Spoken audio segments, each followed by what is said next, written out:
Jadi ini Ustadz Maulana, ya, perihal gimana? restu orang tua. Apa? Cie, restu orang tua. Oh, ya. Kurang lebih 4 tahun ini saya sudah menjalani hubungan dengan perempuan yang saya sayangi. Masya Allah. Ya selayaknya pasangan pada umumnya, kita berdua sudah mempunyai banyak plan ataupun angan-angan untuk kehidupan kita berdua ke depannya gitu Ustaz. Santai, sabar ya. Jangan terlalu cepat. Ya mungkin ya karena beberapa faktor dari diri saya sendiri sebagai anak pertama dari 2 bersaudara yang tumbuh kembang dari orang tua yang udah pisah ataupun cerai. Tumbuh kembang. Luar biasa. Aduh maaf. Membuat saya itu harus menyelesaikan beberapa tanggungan keluarga dulu gitu loh Ustadz. Dan bisa dibilang karena hal itulah yang membuat saya sampai telat memberikan kejelasan status yang sah kepada perempuan yang saya sayang ini Ustadz. Masya Allah. Namun hal itu udah dibicarakan lah dan gak ada masalah gitu dari kami berdua. Hingga tiba di tahun ketiga, perempuan saya ini dilamar sama seorang pria Ustadz. Iya. Iya. Kamu nih, makanya tadi aku udah feeling, dia butuh penting banget pertanyaannya. Jadi tadi aku lihat ini kayak ekspresinya penting banget dong ya. Butuh banget Ustadz ya. Berat ini berat. Yang bisa dibilang pria tersebut udah memiliki kemapanan dan kesiapan dari segi profesi maupun latar belakang keluarganya. Oke. Sehingga lamaran itu pun diterima dengan sepihak oleh kedua orang tua perempuan saya ini Ustadz. Mungkin dengan pertimbangan masa depan yang lebih menjanjikan untuk anak perempuannya. Bener gak Ustadz? Nggak tahu. Nggak tahu. Jangan ngegas ya. Oke. Ya, Sabar. Lanjut. Masih panjang ya? Setelah kejadian itu saya sempat ya namanya anak muda ya Ustadz ya. Ya hilang arah lah bisa dibilang urak-urakan dalam menjalani hidup saya. Kerjaan gak beres dan keseharian saya lah intinya Ustadz. Saya juga sempat konsultasi kepada guru ngaji saya yang pada waktu itu saya juga udah mengamalkan arahan-arahannya gitu Ustadz. Kayak sholat malam, puasa sunnah. Keren, Masya Allah. Ngeri. Ada hasilnya ada. Sama ziarah ke tempat waliullah tertentu gitu Ustadz. Ya. Kemudian. Namun yang saya dapat malah saya masih yakin gitu Ustadz. Suruh berjuang lagi gitu loh. Aduh, maaf. Bentar, saya mau nanya Maulana, ceweknya udah lamaran kan? Udah nikah? Belum. Ih, semangat banget belum ya? Bukannya mendapatkan keikhlasan dan ketenangan hati, tapi saya malah tambah yakin sama perasaan saya Ustadz. Jadi pada akhirnya saya pulang dan kembali menemui perempuan saya dan melanjutkan hubungan sampai saat ini. Oh, Backstreet ya. Oke. Kemudian. Dan pada akhirnya mau tidak mau kan saya harus mengambil segala resiko dan berunding bersama keluarga untuk mengutarakan niat baik saya ke perempuan saya ini Ustadz. Oke. Nah permasalahannya dari pihak keluarga perempuan ini masih tetap bersikap keputusan awal yang tadi Ustadz. Ya. Yang dalam artian ya tidak bersetui hubungan dengan saya lah. Jadi pertanyaan pertama saya Ustadz. Bagaimana cara saya untuk terus berhusnudon atas ketetapan Allah nantinya Ustadz gitu. Karena jujur iman saya juga sudah diambang kebimbangan lah. Karena diambang kebimbangan ya. Oke. Terus? Ya karena saya mikirnya kan gini Ustadz Karena selama ini langkah yang saya ambil tuh saya selalu menyertakan Allah gitu loh Ustadz loh. Masa iya sih di kehidupan yang cuma satu kali ini gitu loh. Saya cuma minta bisa bersama terus gitu loh. Beribadah bareng. Masya Allah. Sama perempuan yang saya sayangi gitu Ustadz. Yeah. Kalau yang kedua itu langkah apa yang harus saya dan perempuan saya ambil di situasi yang sekarang ini. Karena di satu sisi kami masih saling sayang. Tapi di sisi lain kami juga nggak bakal bisa lah berjalan tanpa restu orang tua. Kan nggak mungkin juga kawin lari kan Ustadz. Jadi saya minta langkahnya gitu Ustadz buat saya sama perempuan saya. Karena kebetulan perempuannya juga hadir di sini Ustadz. Oh! Mas Maulana saya boleh jujur? Ini pendapat saya boleh agree boleh enggak ya?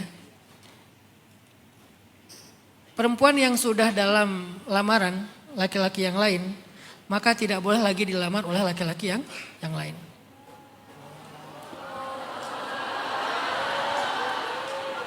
Ini kaidah syariahnya. Tapi jangan berputus asa Mas Irfan. Mas Maulana. Mas Maulana, kalau masih mau berjuang, jangan berjuang di bumi, berjuanglah di langit. Karena perjuangan di bumi Mas Maulana itu udah nggak boleh. Kan secara batasan syariat udah kayak gitu kan, nggak boleh lagi dilamar karena dia udah dalam khidbah laki-laki lain. Nah sekarang kalau Mas Maulana masih pengen berjuang, berjuanglah di langit. Tadi udah dilakukan tahajudnya, ziarahnya, ibadah-ibadahnya. Kalau perlu ada tabungan sedikit, misalnya berangkat umroh. Kalau belum mampu untuk umroh, maka umrohlah di Indonesia. Umroh di Indonesia itu apa? Dengan cara melakukan ibadah-ibadah yang pahalanya kayak umroh. Itikaf setelah sholat subuh sampai syuruk, itu kan pahalanya kayak umroh. Dan banyak lagi amalan-amalan lain. Berdoa di waktu-waktu mustajabah. Jumat antara asar sampai maghrib, ketika hujan, sepertiga malam, ketika sakit, ketika safar, bla bla bla. Pakai semua itu untuk berjuang di langit. Dan gak ada yang mustahil kalau udah berjuang di langit. Yakinlah perjuangan di langit itu lebih dahsyat daripada perjuangan di bumi. Kecuali kita merasa perjuangan di bumi itu lebih ngaruh daripada perjuangan di langit. Makanya kita ngedobrak batasan itu. Tapi kalau kita percaya bahwa perjuangan di langit itu lebih dahsyat, maka terserah bumi itu mau melakukan apa. Yang penting kan hasilnya di tangan yang di langit. Maka di langit di sini artinya kiasan ya, bukan Allah bertempat di langit tapi kiasan. Maksudnya ya udah berjuang aja di langit dengan doa, ibadah dan seterusnya. Apapun hasilnya, belajarlah untuk yakin dengan surat nanti Mas Maulana sering-sering baca Al-Baqarah 216. Wa asa an takrahu syai'an wa huwa khairul lakum. Wa asa an tuhibbu syai'an wa huwa syarrul lakum. Wallahu ya'lamu wa antum la ta'lamun. Bisa jadi kamu benci sesuatu padahal itu baik untukmu. Bisa jadi kamu menyukai sesuatu padahal itu buruk bagimu. Allah lebih tahu sedangkan kamu tidak tahu. Kalau kita protes berarti kita sok tahu. Gitu ya.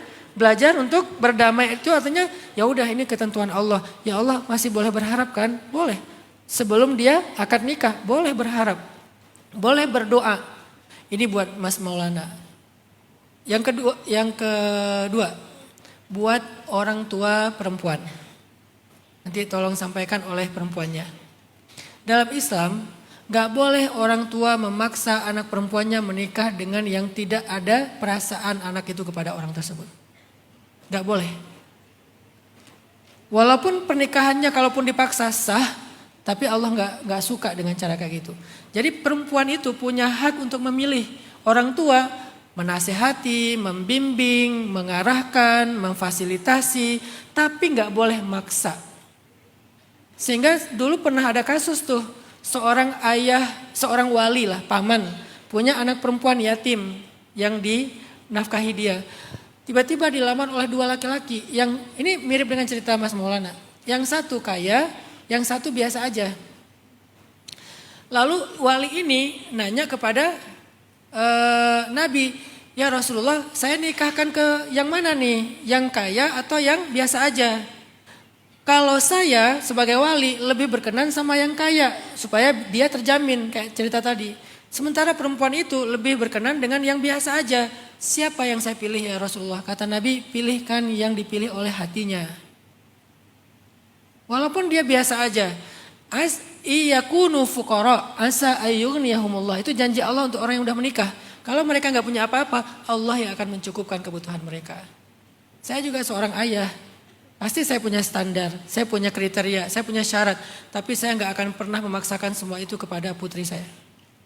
Dia yang ngejalanin hidup, dia yang boleh memilih. Saya hanya bisa ngasih arahan, nasihat segala macam.